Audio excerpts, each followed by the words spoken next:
Assalamualaikum warahmatullahi wabarakatuh.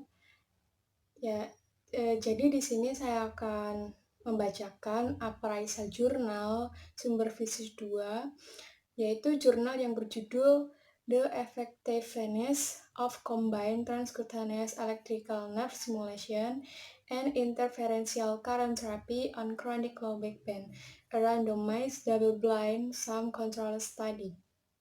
Jadi di dalam jurnal ini tuh kita membahas mengenai appraisalnya.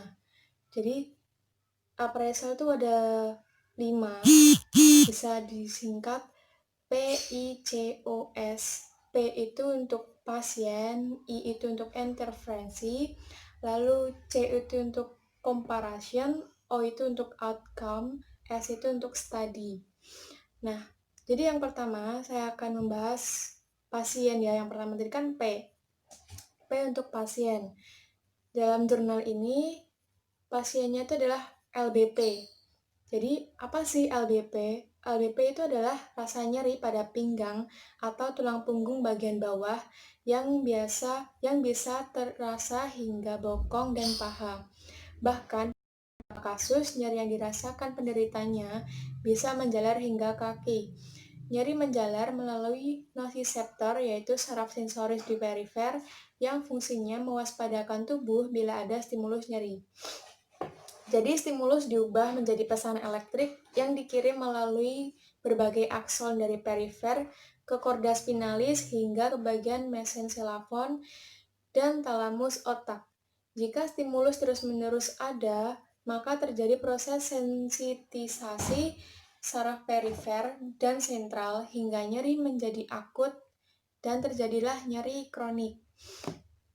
Lalu di dalam jurnal ini menyebutkan sebanyak 826 pasien antara usia 18 tahun dan 70 tahun dengan LBP yang dirawat di pengobatan fisik dan rehabilitasi klinik rawat jalan antara 2011 dan 2013.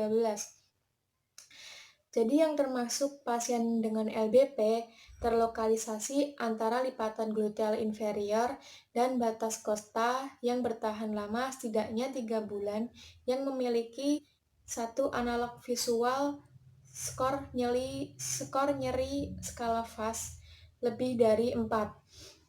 Jadi dirasakan pada saat istirahat di malam hari atau selama aktivitas fisik.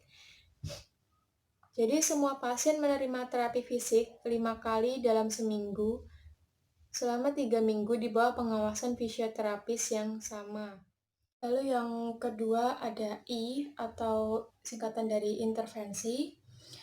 TENS dan EFT diterapkan menggunakan Intellect Legend Stimulator meliputi DGO, LLC, Vista, CA, dan USA selama 30 menit.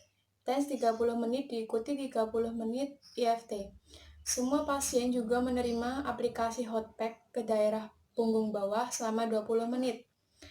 Sebelum memulai program terapi, fisioterapis memberitahu bahwa pasien harus latihan dilakukan selama 20 menit sehari selama minimal 5 hari dalam. Lalu yang ketiga ada C, comparison. Terapi dengan TENS tidak berbeda dengan EFT dan gabungan TENS dan EFT dalam skor VAS. Penelitian ini bertujuan untuk membandingkan efektivitas pada saat pra-perawatan dan setelah pasca perawatan.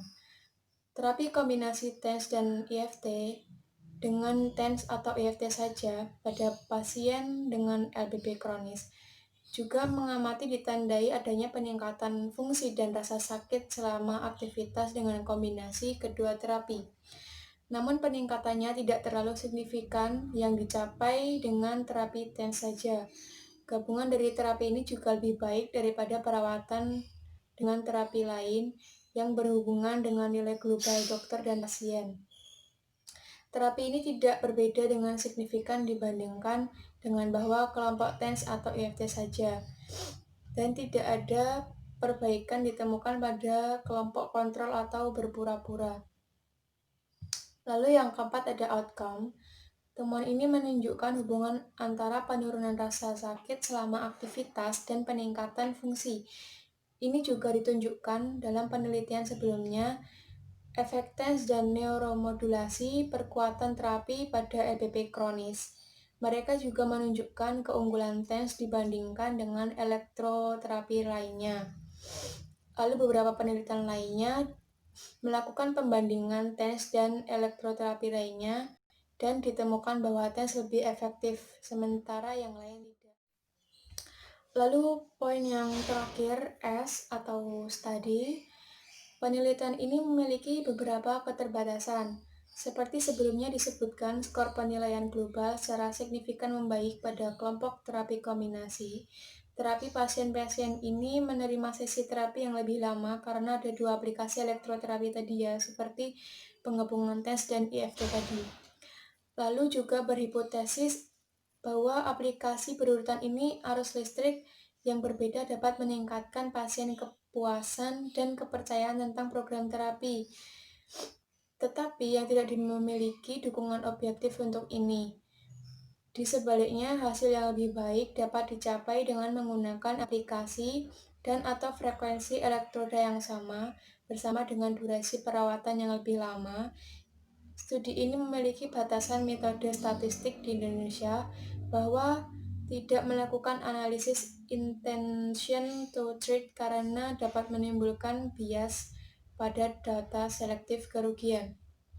Jadi sekian video mengenai jurnal mata pelajaran sumber fisis 2.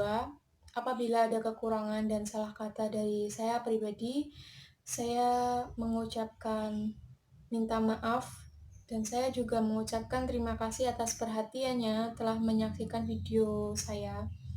Wassalamualaikum warahmatullahi wabarakatuh.